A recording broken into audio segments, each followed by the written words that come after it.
it. But her mother was coming walking just to be in a setting where there's dhikr, where there's, learning Islam, etc., even if she couldn't understand it. And I would tell her, Hajja, if you don't understand the language, you don't have to come.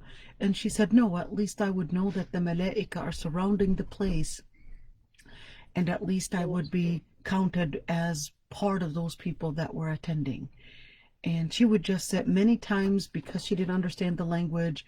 She would, she would like start falling asleep during class and all that, but she would still walk and come all the way. And it's actually, it's almost like 3 or 4 miles walking, but she would still come. She would still come walking. And even many times, we would be late and picking her up. She would be there even before us. She would be there even before us, no matter what it took.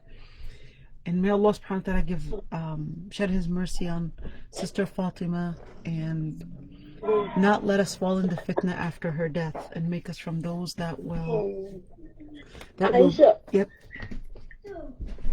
Go ahead, Bishara. ma'am, this family was that because when I had Sumaya, Sumaya, I didn't have any, like my mom was not here and I was so young.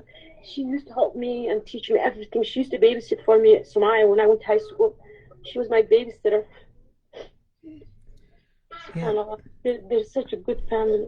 May Allah subhanahu wa ta'ala give her for those al. Ameen, Ya Rabbi. Ameen. Ameen. May Allah subhanahu wa ta'ala shed his mercy on her.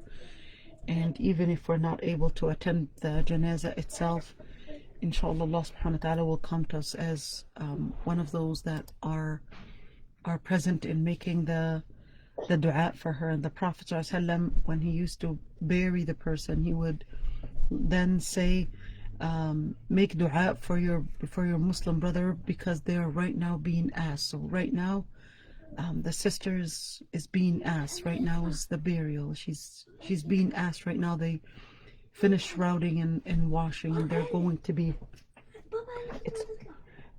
they finish shrouding and washing her. Right now they're going to be burying her. So may Allah subhanahu wa ta'ala shed his mercy on her, and may Allah subhanahu wa ta'ala not make us fall in the fitna after her death, and may Allah subhanahu wa ta'ala make us steadfast in our deen, and keep the fitna away from our children and away from ourselves. Ameen. So we're going to continue inshallah with Surah Al-Ahzab. وَقَرْنَ فِي بُيُوتِكُنْ وَقَرْنَ فِي بُيُوتِكُنَّ وَلَا تَبَرَّجْنَ تَبَرُّجَ الْجَاهِلِيَّةِ الْأُولَى. وَقَرْنَ فِي بُيُوتِكُنْ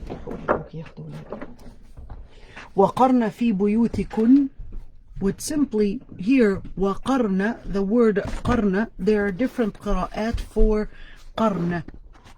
For qarna, the first qira'ah would be based on il-qarar, would be based on dwelling and staying in the place. The second qira'ah would be based on il-waqar, which is having that honor and the tranquility. So waqarna or waqirna, the first qira'ah, which is the qira'ah of the most of the qurra, and waqirna is the qira'ah of most of the qurra, and Asim and Nafa, they read it as waqarna. And like I said, it actually has different reasons to it. Number one is that the first qira'ah, the first qira'ah, they said that it is actually from the word waqar. Now the word waqar would actually mean that it is giving tranquility, it is giving waqar, it is giving honor, it is elevating the honor of the person. What is elevating the honor? It's basically them or the wives of the Prophet ﷺ staying in their homes. So that is the first interpretation. The other interpretation is that it's not from al-waqar, but it is actually from al-qarar, meaning to dwell in the home. To dwell in the home, meaning straightforward. Now the wives of the Prophet ﷺ were actually ordered to stay in their homes and not leave their homes whatsoever. except for, of course, Hajj or Umrah. So they did leave for Hajj and Umrah, except Sayyidah Aisha. And this is, something important to mention. Is Sayyidah Aisha, when she had left her home, she only left her home because of the fitna that had happened between the Muslims on the dispute over the Khilafah and the dispute between Muawiyah and Ali ibn Abi Talib. And that is when some of the Sahaba, like Talha, actually asked her to join and participate on the battlefield in order to convince, or at least be there to try to attempt to stop the battle and to stop what was taking place, or at least be there to do what is a good thing, which is bringing peace between the Muslims, and which is where she understood it as part of what in طائفتان من المؤمنين اقتتلوا. She understood it that, well, this is the case, فأصلحوا بينهما. She did not engage in the battle. And I would like to emphasize on that, because I have heard a number of people think that Sayyidah Aisha actually joined and participated in the battle, in the battle of Ma'rakat al-Jamal or Ma'rakat Siffin. She did not participate in the battles. She was there to just try to tell the Muslims that both sides are mu'mineen and they should not be engaging in this battle, and should not be engaging in fighting one another. Now, Sayyidah Aisha, she regret even joining even during that time. She regret that because later she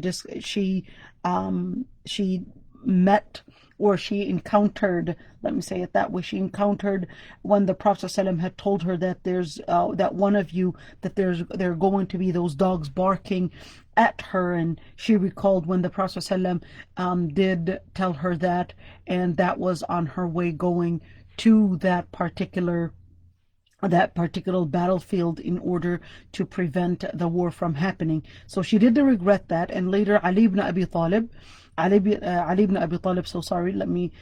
she had actually fallen off the camel, and Muhammad ibn Abi Bakr, which is Aisha's own nephew, or own brother actually, he was the one that actually took her back to Al-Basra, and she was along with 30 women, and Ali ibn Abi Talib later ordered that they would go back to Medina, and she did actually go back to Medina, and of course regret even participating. And in the end is that all the wives of the Prophet ﷺ, they did not leave their homes in response to this ayah. وَقَرْنَ فِي بُيُوتِكُنْ.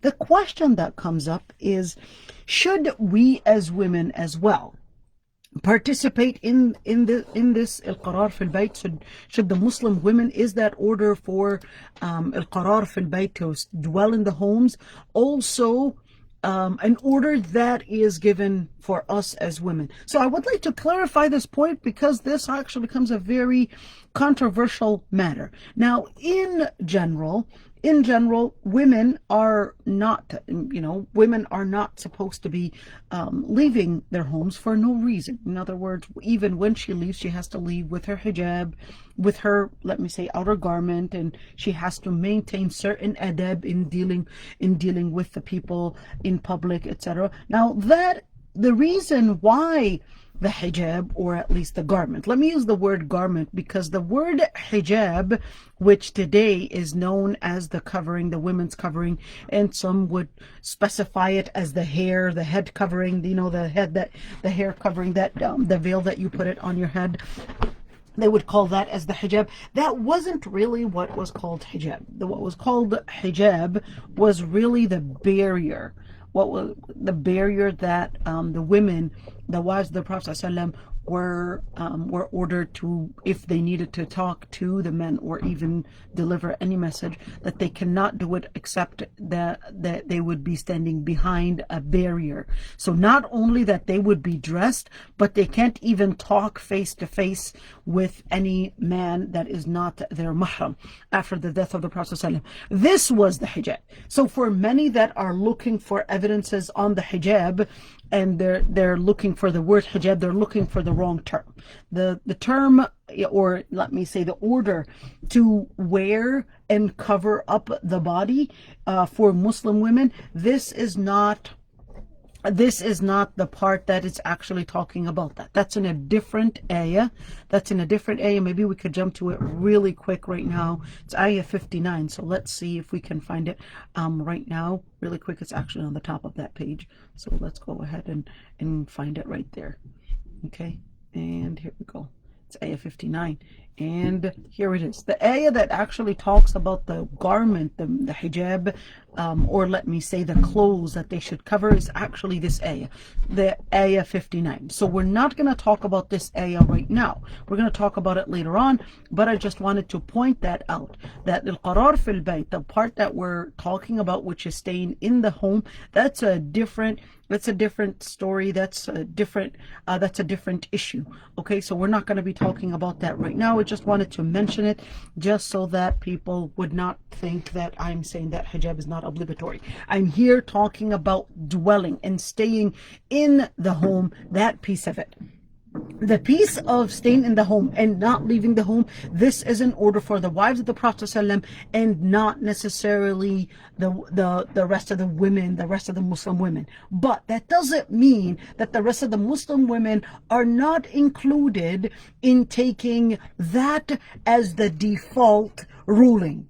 So the default ruling is that the Muslim women are supposed to be imitating and taking the wives of the Prophet ﷺ as the role models in dwelling in their homes. But for the rest of the Muslim women, they are allowed to leave, for example, to get a job, to probably teach, or to probably go and buy stuff, shopping, or what their necessary items. And that's why they were ordered to wear certain clothing, to engage in certain ways. There were certain dawabat, there were certain regulations in how to deal with the men in public. All right, so that part in learning how to deal in the regulations, that was for the rest of the Muslim women. And the part where it is talking about to stay in their home and never leave, that was for the wives of the Prophet ﷺ. وَلَا تَبَرَّجْنَ تَبَرُّجَ الْجَاهِلِيَّةِ الْأُولَى. So وَلَا تَبَرَّجْنَ, the word tabarruj, I want to focus on the word tabarruj here, because what the word tabarruj would mean is that any type of revealing the beautification. So here the ayah was talking about وَلَا تَبَرَّجْنَ, meaning that the Muslim women or the wives of the Prophet ﷺ should not engage in revealing the beautification. And this is really important to mention, is that what beautification are we talking about? Tabarruj, when we talk about tabarruj, we're actually talking about emphasizing a particular thing. We're talking about exposing certain things. So when we talk about tabarruj, it actually comes from, and that's why I would say buruj, something that is exposed, something that is high, something that is emphasized. And that's exactly what the women during al-Jahiliyyah al-Ula, which is during the pre-prophetic era, this is what the women were doing. The women during that time, in order to, of course, expose their beauty, in order to attract attention, to draw males' attention, they would have, of course, certain garments that were revealing, certain garments that were sheer, so transparent. They did have perfumes. They did have some types of. It's kind of like a makeup. Some types of makeup, in where it is basically bringing in some kind of beautification. And of course, they also did used to change on their faces. So it was very common that the women would, for example, thin their eyebrows, or they would even thin their teeth. They considered it as beauty. Kind of like in Japan, women would make their teeth look like canine teeth, because they consider it as beautification. But during that time, it wasn't making like their teeth like canine teeth, but it was more making those spaces between the teeth, and that was considered as the form of beautification. Now the other part that they used to do, which is making some sound attraction, so the women would wear certain bangles, certain anklets on their ankles, and they had different bells on them, and that was really to draw attention whenever they walked or whenever they took different steps. That was in order to draw attention. Now, the other part, when we're talking about that as being the custom, which is why Allah subhanahu wa ta'ala says, وَلَا تَبَرَّجْنَ تَبَرُّجَ الْجَاهِلِيَّةِ الْأُولَى. Now, why is knowing what and how they used to dress, that is the women during al-Jahiliyyah al-Ula, important? Well, because the ayah was explaining it, وَلَا تَبَرَّجْنَ, and it explained what type of tabarruj, what type of exposure did it not, or did Allah subhanahu wa ta'ala not want the Muslim women or the wives of the Prophet ﷺ to reveal? And here it said the Jahiliyyah al-Ula, the first Jahiliyyah, the pre-prophetic or the prophetic era. Now here, when we look at it-tabarruj, which is of course a way of beautification that women used to engage in. This is something that is an international thing. Throughout history, women would do different things in order to appear younger, appear beautiful, appear exotic, appear in different ways, and appear attractive, all those different sides. Now, it's really important to mention that there are some ahadith that emphasize on what it does al-Jahiliyyah al-Ula look like, and where the Prophet ﷺ talked about certain matters that will happen in the future or even in the past, and where the Prophet ﷺ, for example, I'll mention that the hadith, for example, when the Prophet ﷺ actually talked about the women, for the women, and the Prophet ﷺ actually says that Allah subhanahu wa ta'ala had cursed the women that do tattooing for themselves or for others, or that have the tattooing done for them, or even al-mutafallijat al-husna are basically the women that would they would somehow braid their teeth in order to make it seem a certain way. And the third type that he talked about, which is an-namisa wal-mutanammisa. The word namisa, in-nams, is basically removing the hair, and there are differences of opinions between scholars on whether the hair that is included is any facial hair or whether it is the eyebrow hair. And the way they used to do that eyebrow hair is in a particular way. I don't know how they regarded it attractive, but this is really common even during our times, where certain types of eyebrow shape that they would consider as attractive, and they used to make it really thin. Now, I would like to mention here that Tahir ibn Ashur, he mentioned a very important note here, and he said the reason why that particular way of beautification, or showing or revealing beautification, is haram. He said that was because it was the common practice, it was the common custom, the common dress, if you would want to say, of the women that used to be known as prostitutes at the time. So that was very common, that this is how they used to dress. And the whole idea in Islam is really to make that distinction between a Muslim woman, an honorable woman, a woman that is considerate in practicing the principles of Allah subhanahu wa ta'ala, in comparison, or at least to distance her from the rest of the women. It's like you don't belong in those areas. Those, even their attire, even their practice, even the way that they would regard as beautiful, don't follow that. And this is really important, because unfortunately we see a lot of the young women and young sisters, they're doctrinated really to focus on bringing that attraction and bringing those I would say attention, just on those beautifications, or at least their so-called beautifications. So here the Quran was emphasizing, what, you don't belong. لا ولا تبرجن تبرج الجاهلية الأولى. The people that engage in that type of tabarruj, you don't fit within that. Why? Because this does not give you waqar. This does not give you, based on that qira'ah, it does not give you honor. It dishonors you. It actually takes away your honor. It takes away the way that Islam wanted you to stay in, which is in a place of respect. In a place of respect. So many, of course, why is it that such tabarruj is, why is such tabarruj haram? Well, the reason why is because, remember, that whole idea in where فَيَطْمَعَ الَّذِي فِي قَلْبِهِ مَرَضٍ, because once you're engaging in that tabarruj, what the men that have the diseases in their heart are going to understand from that tabarruj is that you're inviting them to something.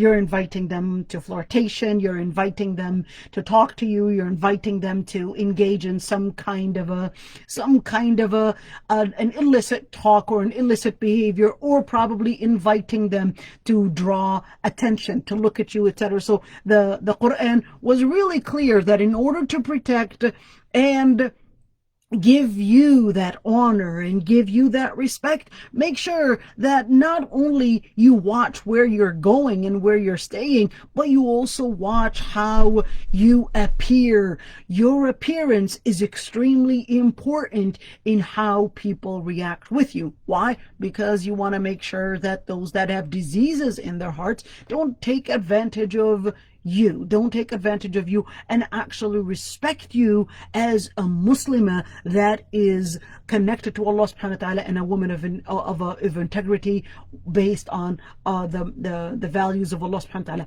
وَأَقِمْنَا الصَّلَاةِ. Now this is the second step of it. وَأَقِمْنَا الصَّلَاةِ. It's like, yes, this is important. All those different things are important, but you want to maintain.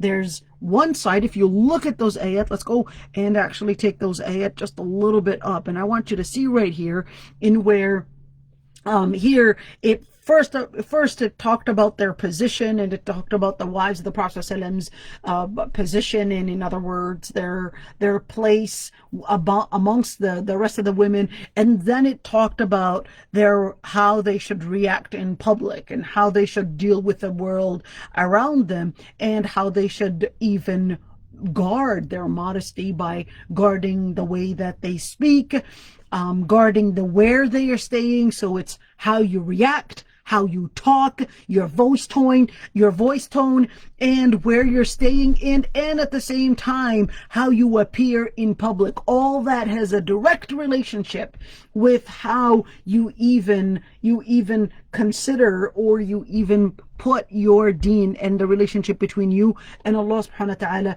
in place. Now the other part, if you look at it, in where the ayah is actually continuing, وَأَقِمْنَا الصَّلَاةِ. So أَقِمْنَا الصَّلَاةِ. Now what does that mean? Then perform the salah. Perform salah. وَآتِينَا الزَّكَاةِ. Now this is going into a second place of relationship between the Muslim woman and Allah subhanahu wa ta'ala. So in other words, this is really important to mention, in where when we're talking about tabarruj al-jahiliyyah, when we're talking about all those, this isn't just a relationship between you and Allah subhanahu wa ta'ala. It's actually a relationship between you and the people around you. And it's a relationship between you and your spirituality as well. In other words, you can't consider that hijab is just a relationship between you and Allah subhanahu wa ta'ala. Nobody has a say in it, but it is actually a duty that Allah subhanahu wa ta'ala had put upon you. And this is not separate from وَأَقِمْنَا الصَّلَاةِ. In order to help you get closer to Allah subhanahu wa ta'ala,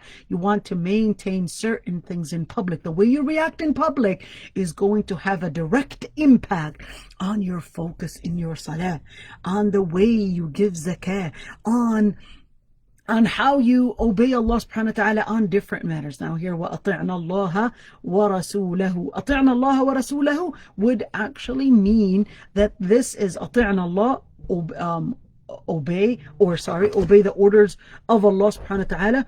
Obey the orders of Allah subhanahu wa ta'ala in where you're obeying Allah subhanahu wa ta'ala in the orders that He had sent, and وَرَسُولَهُ in the different details. So there's two things.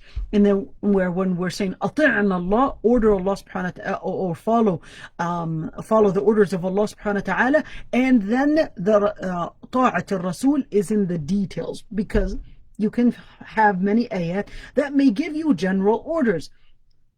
أقيموا الصلاة. Are you going to be able to know what إقامة الصلاة looks like unless you go back to the Prophet ﷺ to give you the details? Are you going to be able to know what zakah and what to pay zakah in? No, you're not going to be able to unless you go to the details, which is the Prophet ﷺ and what he had clarified. And this is really important for those that think that sunnah is a sunnah, or is a secondary reference to go back to. أطعنا الله ورسوله, obeying the Prophet ﷺ is as important as obeying Allah subhanahu wa ta'ala. It is actually at the same level. Obeying Allah subhanahu wa ta'ala is as obeying Allah subhanahu wa ta'ala, because even Allah subhanahu wa ta'ala says أطعنا الله ورسوله, and obey Allah subhanahu wa ta'ala and his messenger. إنما يريد الله ليذهب عنكم الرجس أهل البيت.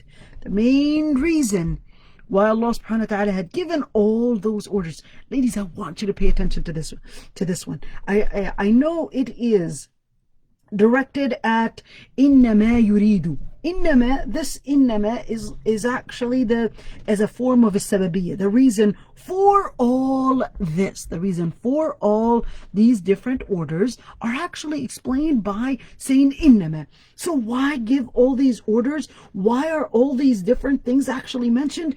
Yuridullahu, because Allah Almighty wills, and the main goal is to keep rijs. Ladies, pay attention to this, because Allah subhanahu wa ta'ala wants to keep it rijs, wants to keep the impurities. When we talk about an impurity, there are different kinds of impurities, because there's an impurity that involves an actual physical impurity, such as urine, etc. That's an actual physical impurity. But there's another type of an impurity, which is the impurity of an action, and which is Allah subhanahu wa ta'ala said, إِنَّمَا الْمُشْرِكُونَ نَجَسٌ, or this action, رِجْسٌ مِنْ عَمَلِ الشَّيْطَانِ. رِجْسٌ مِنْ عَمَلِ الشَّيْطَانِ, meaning it is a rijs from the actions. It's an impurity. So an impurity can be an impurity in action, an impurity in an actual impurity, meaning a physical impurity. But here, أهل البيت ويطهركم تطهيرا, that Allah subhanahu wa ta'ala, the reason why he told you not to engage in any of that was really to keep any impurity off of أهل البيت. Off of أهل البيت. أهل البيت, the word أهل can mean the wives, and can also mean the family. And there is a hadith where the Prophet ﷺ actually had Al-Hasan, Al-Husayn, and Fatima actually covered with his cloak, and he read this ayah to them as well, that Allah subhanahu wa ta'ala wanted to include them. And Salama asks, well, am I included? And of course, the Prophet ﷺ explains it to her that she is actually included. Now here, Ahl al-Bayt, you could see that Ahl al-Bayt, and even in Arabic, when we say, the person says Ahli, my Ahl is coming, in order to give that sitr, to give that covering. Even in the way that the man would speak about his wife, he would say Ahli, my wife, but he would just say my family. It is all included with the word Ahl.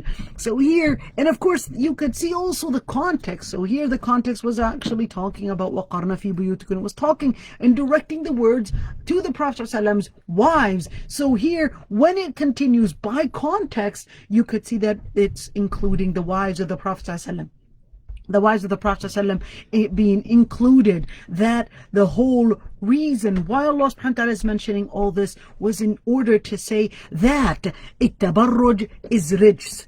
leaving the homes and going for tasakkur, or going for or flirtation, or trying to expose your beauty, or trying to engage in this الخضوع بالقول, or speaking in an illicit way or in disrespectful way, is all considered rijs.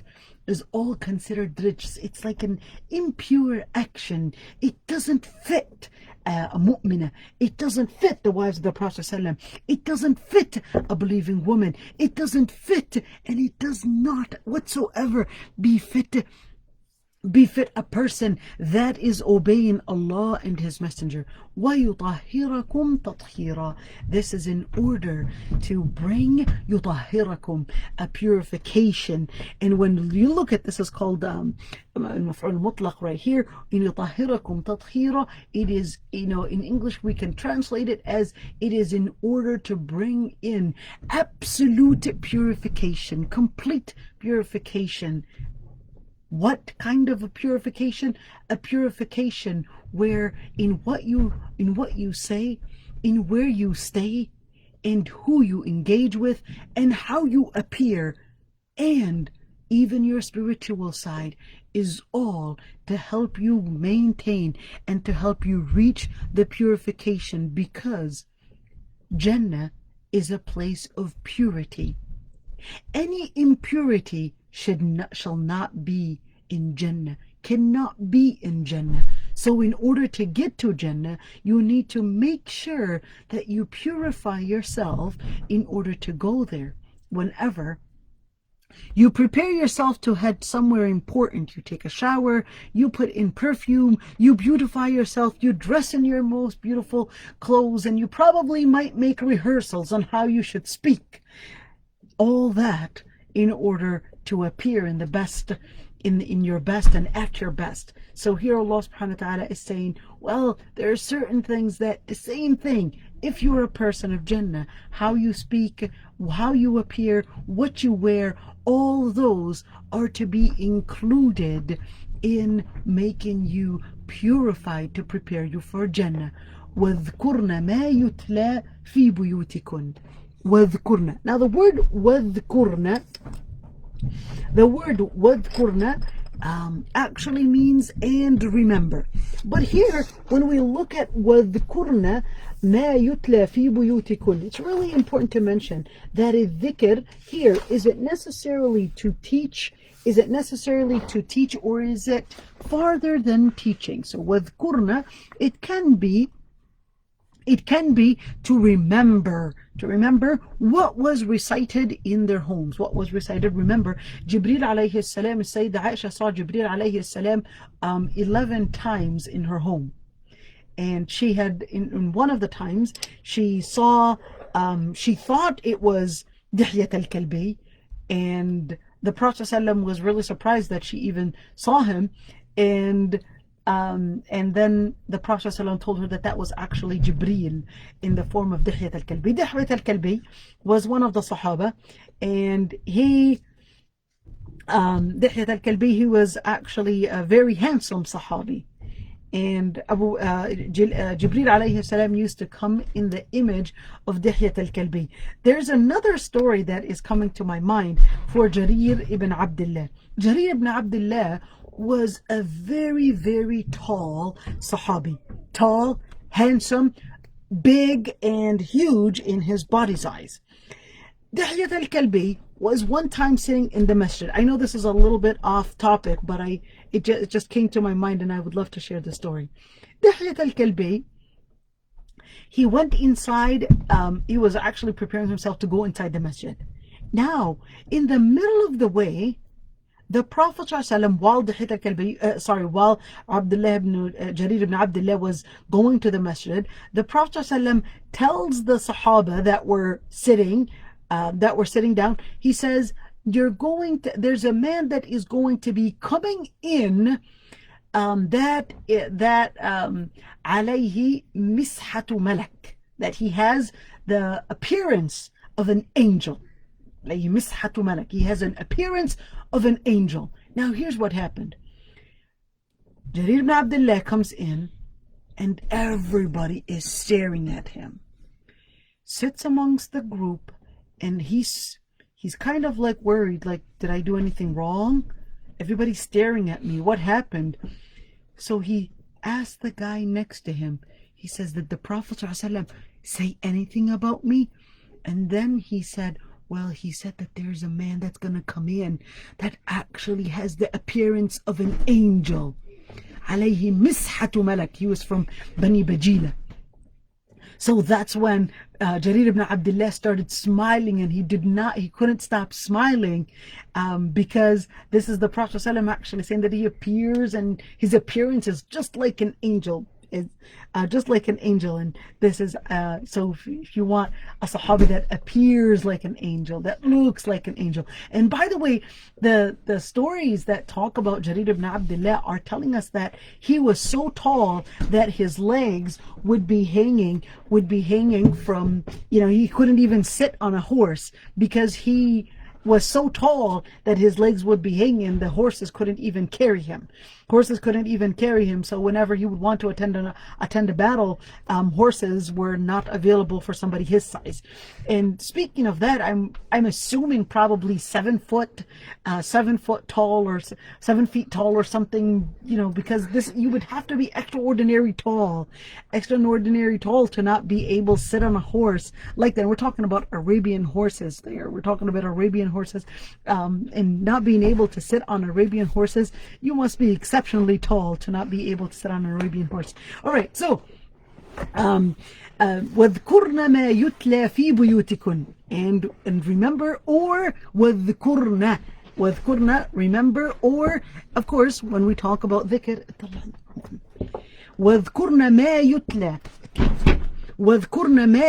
فِي بُيُوتِكُنْ, وَاذْكُرْنَ مَا يُتْلَى فِي بُيُوتِكُنْ, and remember or teach it to others. Or when we talk about وَاذْكُرْنَ مَا يُتْلَى فِي بُيُوتِكُنْ, what was recited in your homes, مِنْ آيَاتِ اللَّهِ. Now here, آيَاتِ اللَّهِ وَالْحِكْمَةِ. I want you to look at these two parts. So when it says مَا يُتْلَى فِي بُيُوتِكُنْ, التلاوة is two kinds. So التلاوة, there's the recitation, the actual recitation from آيات الله, from the words of the Quran that were recited by the Prophet ﷺ in the Prophet's wives' homes and in their homes, so they will be able to teach it to others. And that's one main reason why the Prophet ﷺ was married to all these women. It was really for them to later become the teachers for the rest of the ummah. So here the Quran orders them that they should teach it to others. They should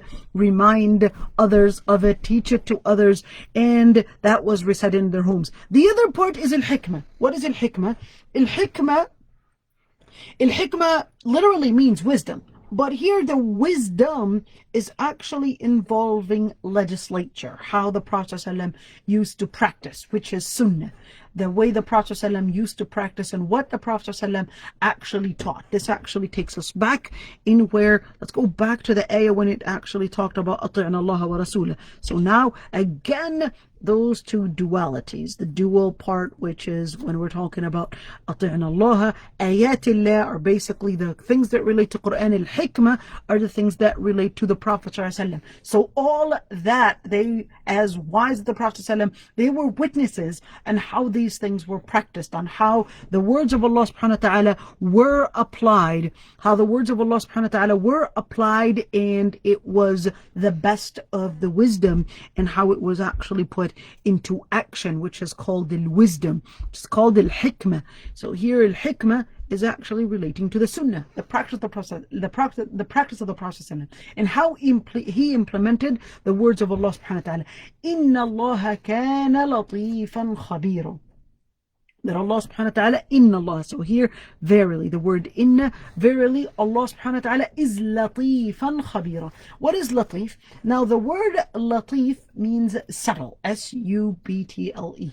The word subtle, in where there are so many different things, and it's really important here that there are certain things here. Allah subhanahu wa ta'ala, there are so many subtle things that happened, things that only the wives of the Prophet ﷺ had known about. Only the Prophet ﷺ's wives were witnesses in in the way that things were practiced. So Sayyidah Aisha would say that the Prophet ﷺ would, she used to say, أتعرق العرق وأنا حائض, that she had her cycle and she would eat from and munch on, the meat and go deep in munching on the meat. And the Prophet ﷺ would actually munch after her, it was like eating the meat after her, even though she had her cycle. And this was really important to remember, in where the Prophet ﷺ was actually teaching the wives of the Prophet ﷺ how to understand Islam, even in those private moments. Was teaching Islam, and that's why Sayyidah Aisha, as a narrator of over 2,200 ahadith, she was one of the main people, and most of the ahadith that relate to private matters were actually ahadith that were narrated by Sayyidah Aisha. To speak about the private matters, the rulings in the private matters are really narrated by Sayyidah Aisha, and this is part of وَذْكُرْنَ مَا يُتْلَى, and teach it and remind it to others and recite it and review it, even, and review what was recited in your homes from the words of Allah subhanahu wa ta'ala and from the actions of the Prophet sallallahu alaihi wasallam. Inna Allah kana latifan khabira. Khabira, he was that, of course, Allah subhanahu wa ta'ala, when we talk about khabir, it is a different form of ilm, because this ilm actually means that it has the understanding of not only the knowledge, but also the wisdom in it, and understanding the consequences, in which is coming with the understanding the wisdom. So it's the word khabir involves two names, which is al-ilm and al-hikmah. Al-ilm, knowledge, and wisdom. It comes two together and it becomes khabir. Inna al-muslimina wal-muslimat. You guys, I want you to focus on this ayah. This one, this I loved really very, very much. So this story, Inna al-muslimina wal-muslimat wal-mu'minina wal-mu'minat, I want you to focus on that one. There's actually a story for this ayah. A sahabiya, Asma bint Umais, she came and she objected, objected and said, all the ayat are really referring and relating to men. Where are we on this platform? So here's that objection, and she said, well, where are we on this whole platform? How do we, the ayats are really directing to men, and where are we on this? And which is why that ayah, or this particular ayah, was revealed in order to say, well, it's all included. In other words, what was said to the men is actually referring to women as well. Those ayat are inclusive, unless certain ayat are specifically talking to men, then that would be an ayah that would be directed only to the men. So now the ayah says, Inna al-muslimina wal-muslimat, as a response.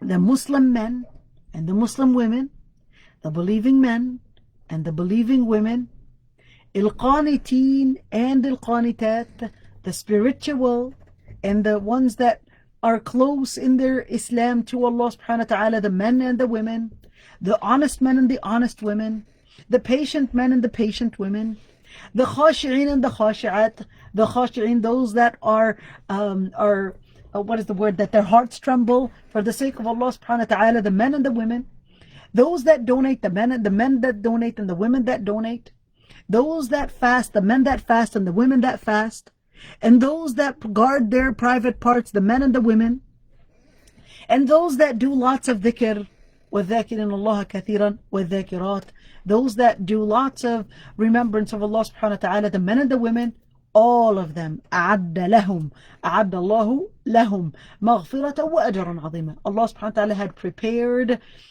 for them a magnificent maghfirah, a magnificent forgiveness, وَأَجْرًا عَظِيمًا, and a magnificent reward. Now, a number of beautiful things, as I was preparing for this halaqah right here, beautiful things that were mentioned by Tahir ibn Ashur. Tahir ibn Ashur is one of my favorite mufassirin. He's a Tunisian mufassir. He was one of those scholars that were really strong.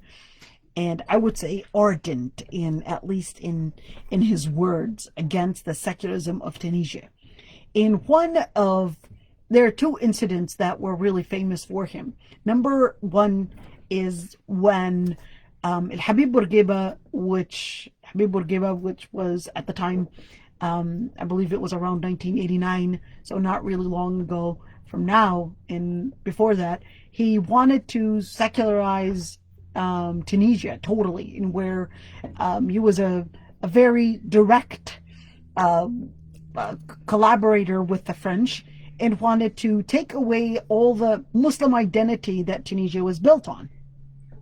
So he actually decided that he wanted to make fasting as not prescribed. Why? Because he said that it was making the laborers of Tunisia weak, and therefore this is going to weaken the Tunisian economy. So he said that he's giving all the Muslims in Tunisia the permission to break their fast and not fast during Ramadan, because it would weaken the economy, and therefore he wanted the fatwa to come directly from the major mufti at the time, which was Tahir ibn Ashur.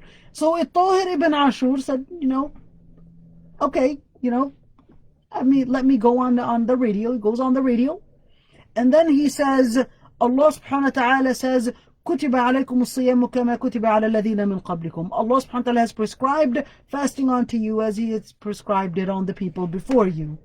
And then he said, صَدَقَ اللَّهُ وَكَذَبُ Bourguiba. He said, Allah is right and Bourguiba had lied. This is to actually be that strong and actually say it is.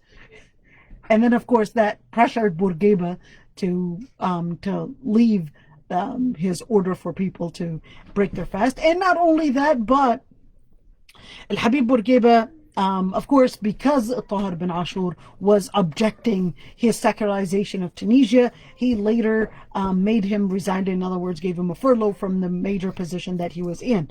Now, not only that, but Tahir ibn Ashur has another important thing that he did, which is when he delivered the shortest ever khutbah, the shortest ever ceremony in history.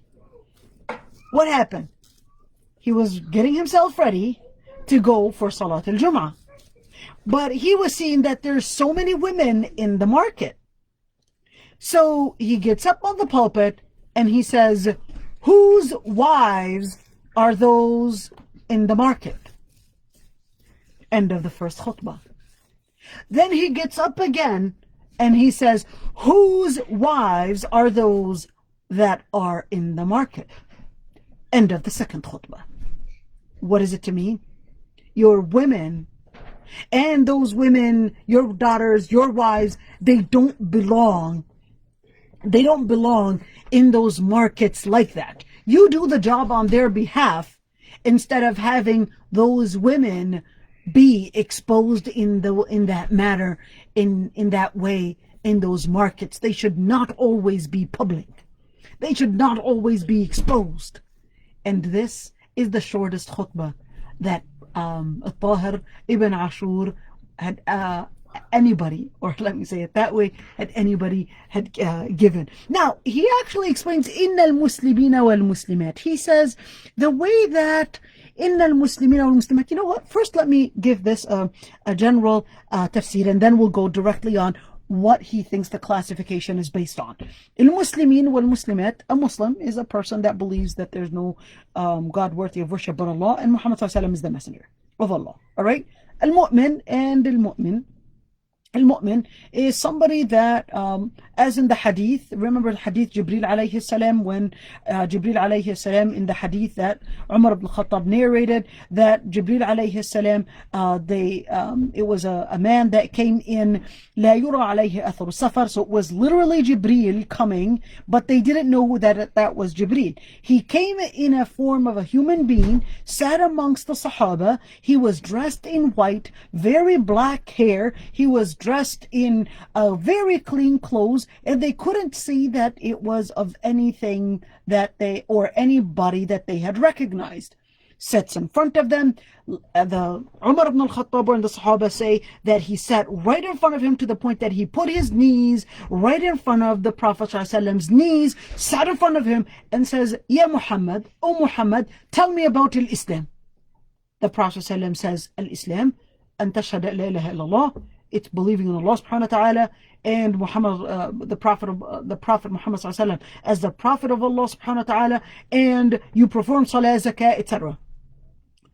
He responds, you're right. Then he says, well, tell me about Iman. Now, sorry, I missed one thing, is that the Sahaba were surprised. Like, how are you asking a question and at the same time you're saying you're right? You know, you should be are you asking a question? Are you testing here to say you're right? Or are you asking to inquire, to learn? So then he said, well, tell me about Iman. And then he says, أن تؤمن بالله وملائكته وكتبه ورسله واليوم الآخر والقدر خيره وشره. That tell me about Iman. He responds, it is believing in Allah Almighty, believing in the angels, the books, the prophets and the messengers, and in the destiny, the good and the bad of what Allah subhanahu wa ta'ala had decreed. Now, then he says, Sadaqt again. Now the Sahaba were again surprised, like, how are you asking, and etc. Then he says, well, tell me about As-Sa'ah. Tell me about Judgment Day. So he says, Mal mas'ulu anha bi'a'lam min as-sa'il. The one that's inquiring has no more information than the person that is being asked. So he says, well, tell me about amaratiha. Tell me about the signs of it.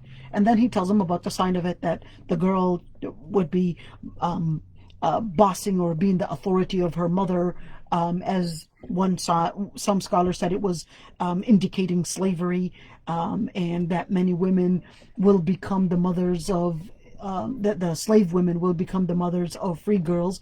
And other scholars said that the girls will be the ones to boss around their daughters. The daughters would be bossing around their mothers. Anyhow, then ask the final question, which is, tell me about al-ihsan. Tell me about al-ihsan. And that's when he said, أن تعبد الله كأنك تراه. It is worshipping Allah subhanahu wa ta'ala as if you could see Allah subhanahu wa ta'ala. Now, in the light of that hadith, Tahir ibn Ashur actually sees that this ayah is not separate from that light of that hadith, in where Islam is the first level of a person's iman, in where your mind is submitting to Allah subhanahu wa ta'ala. But having your mind submit to Allah subhanahu wa ta'ala is not necessarily meaning that all your behavior, all your actions are submitting to Allah subhanahu wa ta'ala. Well, that's a second degree, and this is the second level. The second level in where you're submitting in action. Your heart is submitting to Allah subhanahu wa ta'ala, your actions are submitting to Allah subhanahu wa ta'ala, and that's the second level of Iman, in where Islam went deeper than your mind believing in the word of Allah subhanahu wa ta'ala. It is actually gone farther, in where your heart, your behavior is submitting to Allah subhanahu wa ta'ala. And then the third level, al-qanitin wal-qanitat, which is equivalent to the level of al-ihsan. What is the level of al-ihsan? The level of al-ihsan is when you worship Allah subhanahu wa ta'ala as if you could see Allah subhanahu wa ta'ala. So the level of al-ihsan, al-qanit. Who is al-qanit or al-qanita? Al-qunut in general is to worship Allah subhanahu wa ta'ala in a type of secrecy. You know, you're so connected to Allah subhanahu wa ta'ala that there's more of a secret relationship between you and Allah subhanahu wa ta'ala. There's a very connected, strong bond between you and Allah subhanahu wa ta'ala that no one really knows about, and you are doing a form of an ta'bud Allah. The word ta'buda is meaning that you take a form of ubudiyya, a form of servitude, a form of worship to Allah subhanahu wa ta'ala, and ta'bud Allah ka'annaka tara, as if you could actually see Allah subhanahu wa ta'ala. Your sincerity has gone so strong that you worship Allah subhanahu wa ta'ala as if you could actually see Allah, even if you couldn't see Allah subhanahu wa ta'ala right there. Now the other part, so here we go, these are right there. Now let's do it right there. So these are the levels of Islam, the levels of faith. Now the second part, which is the level of action. Okay, the level of action. Let's see the level of action. As-sadiqeen الصادقين والصادقات, those that are honest in their action. They're honest in their relationship with other people. So this is the relationship with people. This is the relationship with one and Allah subhanahu wa ta'ala. Then this is the relationship with two, Allah subhanahu wa ta'ala, and the relationship with people. Now, in other words, you put your faith into practice. الصادقين والصادقات. الصادقين, they're honest with Allah subhanahu wa ta'ala. They're honest, they're sincere, they're trustworthy, and الصادقات, they're the women and the men. And the sabirin was sabirat. Now there's sabr. Now, why sabr? So sabr actually has two ways. Again, this second grouping right here, the second grouping relates to Allah and people. So they're honest with Allah and they're honest with people. All right. The second one, they're also patient. What is patience? Patience is when you hold in your emotions, and you live up to the principle. You hold in your emotions even though you could be feeling angry, you could be feeling you need something. There's so many different things that our emotions can drive us in different ways. So sabr is sabr on the things that Allah subhanahu wa ta'ala ordered you to do. Hijab, it could be, I'm just giving this as an example, hijab, it could be hard on you, it could be hot, but you're actually having that patience because you know Allah subhanahu wa ta'ala had ordered you to do it. So what do? You're actually hanging in there. You're not letting your emotion drive you, but you're actually letting the principle and the value that Allah subhanahu wa ta'ala had ordered you to do be what regulates and what determines what actions you're going to take and how you consider modesty above everything. And this is one form of sabr. So sabr ala ta'a. Sabr ala ta'a. It's sabr and having the patience in obedience to Allah subhanahu wa ta'ala. There's the other type of sabr, was sabr is sabr away from ma'asiyah. You're having the patience. That ma'asiyah, that sin, may be attractive to you. You, on the inside, there's this inclination that is pushing you towards committing the sin. But what do? You hang in there. You let your emotions, you let the pleasurable feelings that might grow strong in driving you towards doing a particular thing, you hang on to them. You imprison those feelings in order to live up to the value. Now this is sabr in your relationship with Allah subhanahu wa ta'ala. The other type of sabr is the sabr that you relate to people. They might harm you. Your parents might be tough on you, but then you would have the sabr in where, because Allah subhanahu wa ta'ala is ordering me to respect my parents, I'm going to live up to the value of respecting my parents, as an example, over actually getting my anger out. I'm living up to the principle of respecting the parents, and this is just an example. Or maybe your brother, your sister, they harmed you in some way, but you're having that sabr because Allah subhanahu wa ta'ala told you to live up to the principle and actually relate in al-hilm, in forbearance, in dealing injustice. And that's why Allah subhanahu wa ta'ala says, وَلَا جِرْمَنَّكُمْ شَنَأَنُ قَوْمٍ عَلَىٰ أَلَّا تَعْدِلُوا اعْدِلُوا هُوَ أَقْرَبُ لِلتَّقْوَى. Don't let the tension between you and anybody prevent you from dealing justly. Deal justly and be fair, because that is closer to taqwa. What is closer to taqwa? You're letting your emotions not be the ones to determine your behavior, but the value to determine, the principle to determine your behavior and what steps you take. And then that includes the men and the women. وَالْخَاشِعِينَ وَالْخَاشِعَاتِ. Now this goes into another type of khushu' and al-mutasaddiq right there. Now here we go for another grouping. All right, الخاشعين والخاشعات والمتصدقين والمتصدقات. The other grouping is الخشوع and المتصدق. What is that? الخشوع is really another form of qunut. All right, khushu' is another form of al-qunut. But al-khushu' is really another step of spirituality, in where you actually are so strong in your focus on Allah subhanahu wa ta'ala, even if there might be so many distractions around you. So what do? The different distractions, you are eliminating it from your life in order to get a strong focus on your connection with Allah subhanahu wa ta'ala. And that's khushu'.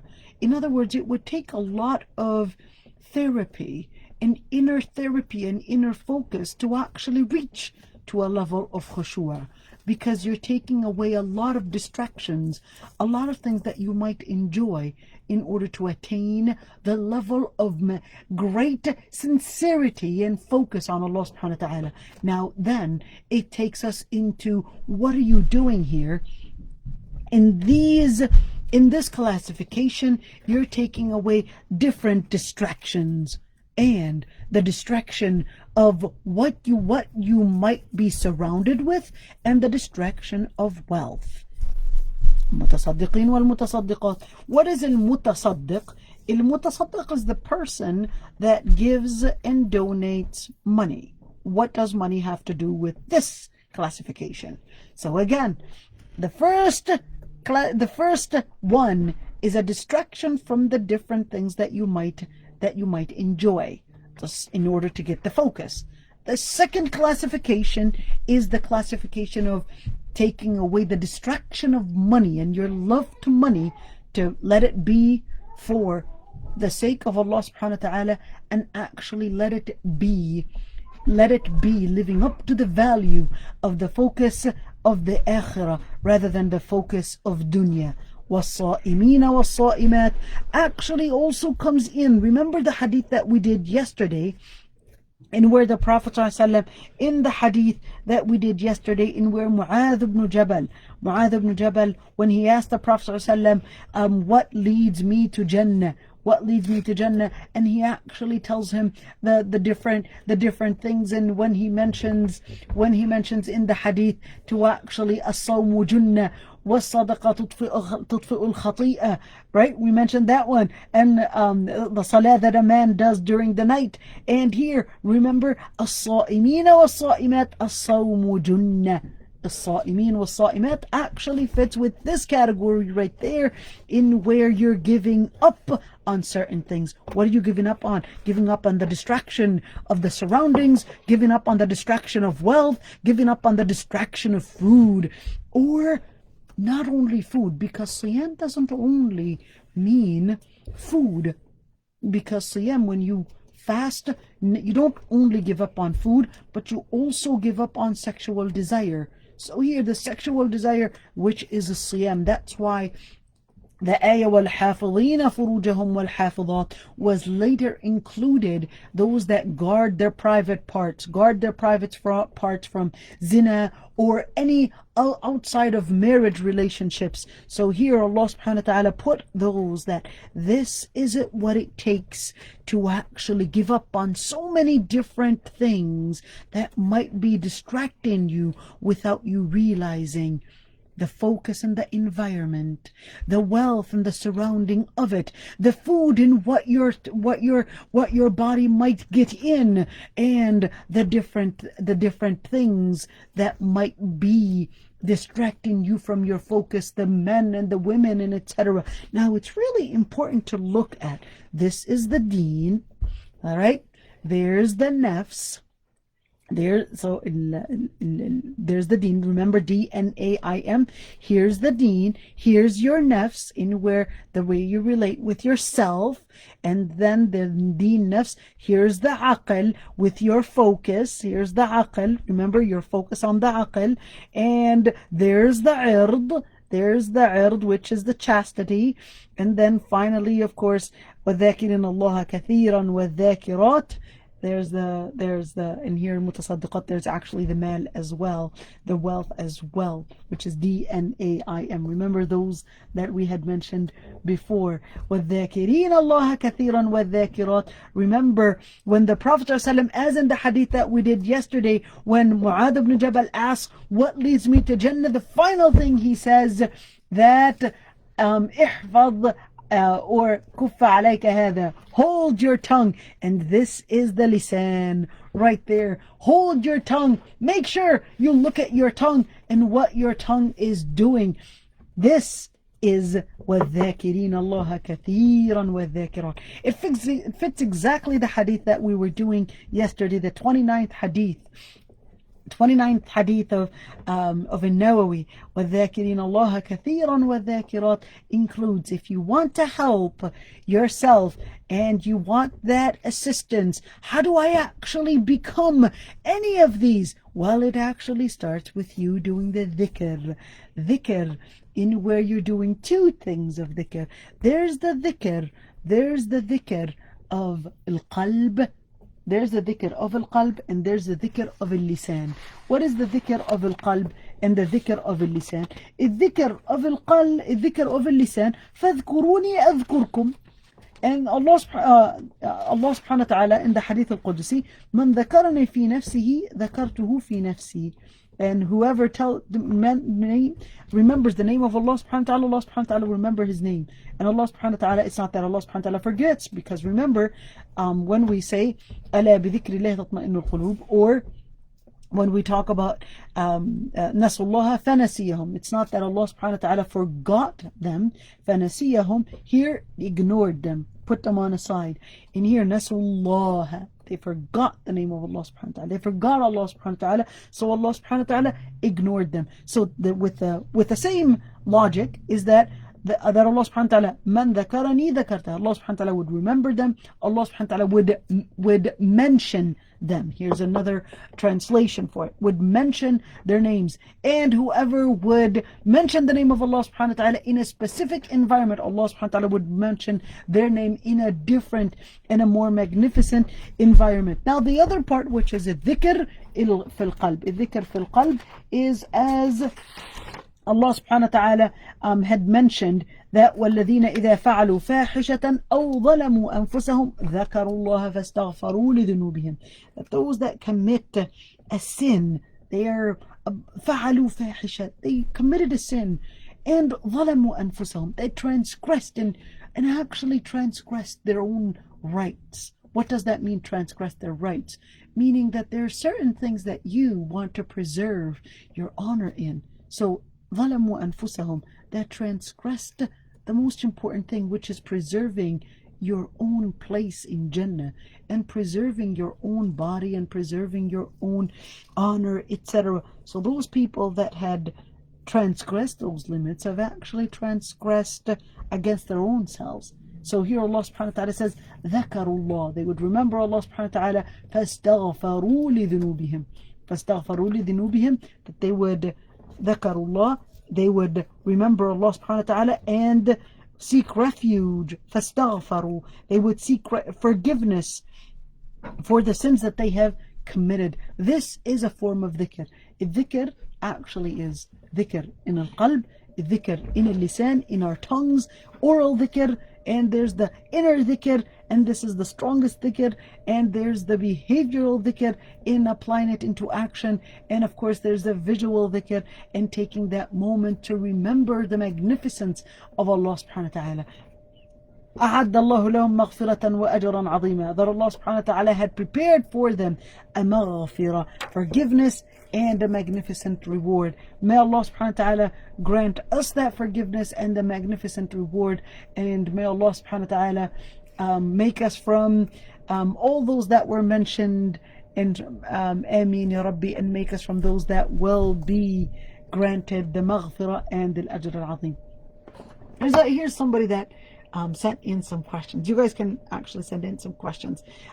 Isn't that tabarruj also becomes the concern of women, then eventually takes over and becomes the main concern and focus? Also, tabarruj couldn't connect the person to Allah subhanahu wa ta'ala, like the person. Oh wait, but the opposite, the person connected projected what they look like after makeup up to themselves or whoever. I'm not understanding what you're saying, Sister Zainab, so I'm sorry, I couldn't understand what you were saying. But in the end, is that absolutely, when you're constantly focused on your appearance, you're not going to be able to focus on your inner self. You're not going to be focused on your heart. If you're constantly just looking at yourself in the mirror, constantly looking at your appearance, you're definitely not going to focus on your heart. Go ahead, Sister Wafat. You wanted to say something. Assalamu alaikum wa Walaikum rahmatullahi assalam. wa barakatuh. Jazakallah khair. I have a quick question about sabr. It's a requirement that you stay patient when someone is not fulfilling your rights. Is that also part of sabr? When somebody is, so when we talk about sabr, it doesn't have to be fulfilling your rights, because there's also patience for fulfilling other people's rights. So sabr doesn't have to be in how others may mistreat you, but there's also sabr in how you treat others. For example, the mother getting up for the children, fulfilling their needs, etc. That also needs sabr. You can lose your patience at moments, but that also needs sabr. So if you are oppressed in any way, you don't have to have sabr. You can, and in Allah, or the ayah, لا يحب الله الجهر بالسوء من القول إلا من ظلم, that Allah subhanahu wa ta'ala dislikes that people would announce the evil things unless you were oppressed. So if you're oppressed, you should seek, if somebody is not giving you their rights, you should seek ways to uplift this oppression off of you. You don't have to be patient in the way what many would assume being patient means, that you just stay quiet about it and not seek help. So this isn't necessarily sabr, but there are times where even seeking help, you might be put in a situation, I come across this very many times, is that you can seek help, but your situation may be very complex, or sometimes people not understanding what you're trying to explain and the situation that you're in. You're trying to explain it to the imam, you're trying to explain it to the judge, and the judge might rule against you, and you know yourself, you know that you're going through the struggle, even if the Prophet ﷺ actually says that some of you may be more eloquent in describing yourselves and probably your eloquence may give the impression that you're the one that is oppressed, when in reality you could be the oppressor. So that's why the Prophet ﷺ actually mentioned this, and with that it's also indicating that it could be that somebody might be oppressed, and even the Prophet ﷺ might not know about that, where the Prophet ﷺ might rule one matter and actually not know that this person is really oppressed. And the Prophet ﷺ actually says, and I would rule based on what I'm hearing. I would judge based on what I'm hearing. If that's the Prophet ﷺ, it could be the same with al-qadi. You could, go into a dispute with your husband, for example, and the people that are listening to your story might still say that, no, she's exaggerating, it's her fault, etc. And you know that it's not my fault. There are so many different things that I couldn't vocalize, I couldn't say, because it's too private for me to say it, even if it's a qadi. It's too private for me to vocalize it, and it's too private for me to say anything about it, and you might stay quiet about it. Or maybe the circumstances that you're in don't really support you to get your haqq, to get your rights. So you end up needing to stay in that situation. You might not have a job to support you, maybe a family to be there for you, etc. And you find yourself nowhere but to stay in this hard situation. So being in that hard situation is part of the sabr. And you know that even if that situation that I'm in, I'm not able to get out of it, that in the end is that Allah subhanahu wa ta'ala will reward me for this patience. And here's the thing, why is that patience important? Because it could be a way to ventilate, to speak about the situation that we're in and share it with our friends and go talk about it here and there. It might feel good as a form of ventilation. And many psychologists in our modern times that are based on dunya and not based on akhirah. They'll tell you, yeah, that's okay, ventilate and talk about it and share it. In Islam, no, don't share it, because in the end, إِنَّمَا أَشْكُو بَثِّي وَحُزْنِي إِلَى اللَّهِ. Don't share it in order to ventilate. Share it to Allah subhanahu wa ta'ala, but not to people to ventilate in order to gain, yes, it makes me feel better. Allah subhanahu wa ta'ala tells you, صَابِرِينَ وَالصَّابِرَاتِ. If you are sharing the situation that you're in the circumstance that it's to seek help from those that are able to help you. So don't go sharing it with your friends and sharing your privacies with your friends, because 90% of the people don't care and don't have the power to uplift the situation that you're in.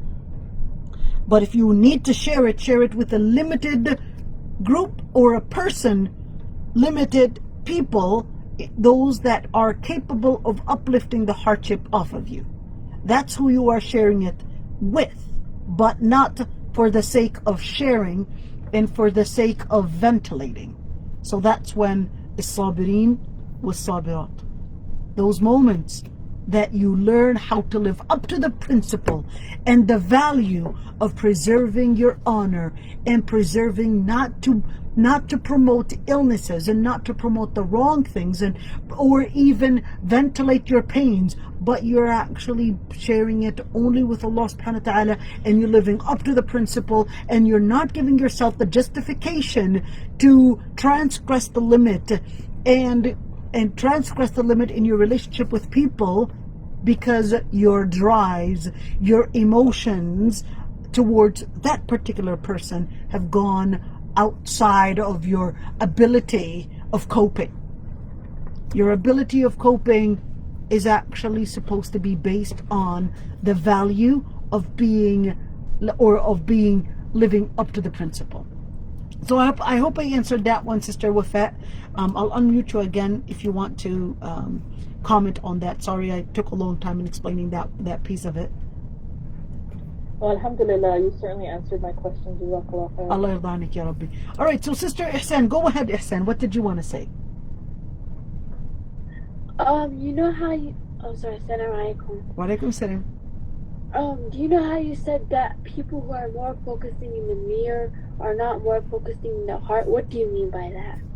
So if you're constantly looking at yourself and looking at your appearance, your mind is just going to be focused on your appearance, and it's not going to be focused on how do I correct my behavior, how do I correct what my goals are, my missions are, and the main missions is in the akhirah. So if the person is constantly just looking at themselves in the mirror and just focusing on correcting their appearance, they're definitely not going to be there to focus on their behavior and what needs to be changed, because they're just focused on their appearance. They're just focused on correcting their makeup or their eyebrows or their hijab, and whether it should be pointy and the pin and what it looks like and the colors and all those different shapes, and they're forgetting that what's even more important in your appearance, I'm not saying it's not important to fix your attire. It's definitely important.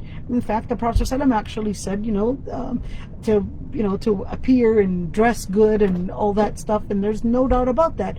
But let's not make that as our number one focus. Our behavior, our spirituality, our sincerity is supposed to be our main focus. So I hope I answered that one. Sister Zainab, you wanted to add something.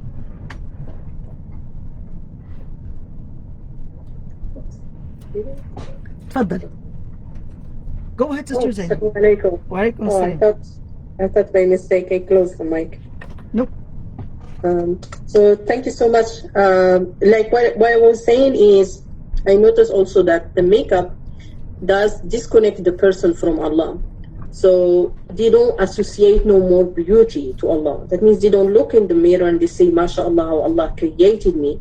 You find them saying to themselves, oh, I did a good job in putting the makeup. You find them praising the makeup company that they're using and promoting it to the other people. Or they will be praising the person that put the makeup for them, and they will recommend it. So that's what I was saying, that even like the makeup does drag the person to take off one of the things that Allah did for us, which is we're all beautiful in our shapes, in our colors, in our sizes. and it take away that, and it become like, oh, I did this beautification. Oh, so and so company is the one who given me this beautification, or it's so and so person who put the makeup for me did a very good job. So that's what I was saying in the second Well, one. in the end, Sister Zainab, it's not haram to put makeup if it is within, let's say, a gathering of women or maharim or with the husband. It's not haram. And وَمَن يُنَشَّأُ فِي الْحِلْيَةِ وَهُوَ فِي الْخِصَامِ غَيْرُ مُبِينٍ. So this is part of beautification. So to say that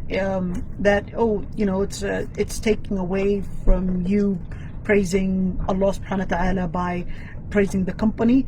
I don't know how you got there, but it's a different perspective. But there's nothing wrong with putting makeup unless it's in front of non-mahrams. It's definitely haram to put makeup and beautification, exposed beautification in front of non-mahrams. And what I mean by non-mahrams, if it's not your brother, if it's not your husband, if it's not your uncle, if it's not your sons, etc., that would be haram. If it's not in front of women, then that would be haram. But is it beautification? Does it give beauty?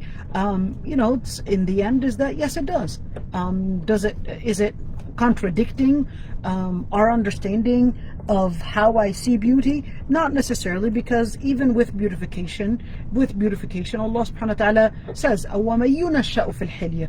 So the women, those that they were drawn to beautification, they were drawn, it's part of our instinct, and Allah subhanahu wa ta'ala allowed women to add on to certain beautification, whether it's in gold or whether it's in kuhul and eyeliners or etc., and considered it that as long as it does not appear in front of non-mahram, so it is permissible. So it's not necessarily that it doesn't add beautification. No, yes, it does. It certainly does cover a lot of flaws on the skin, and it makes you appear in a different way. I mean, you can put it on an 80-year-old woman and all of a sudden she appears 30.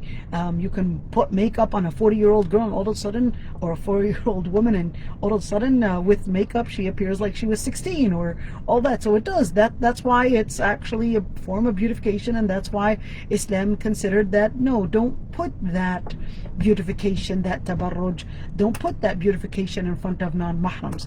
Make it for your husband. Put it on when there's a group of women or in an area where there's not non-mahram men surrounding you. So that is beautification. And Ihsan wanted to say something. I'm sure, Sister Zainab, you agreed with me, and I'm sure you already know that. Go ahead, Ihsan.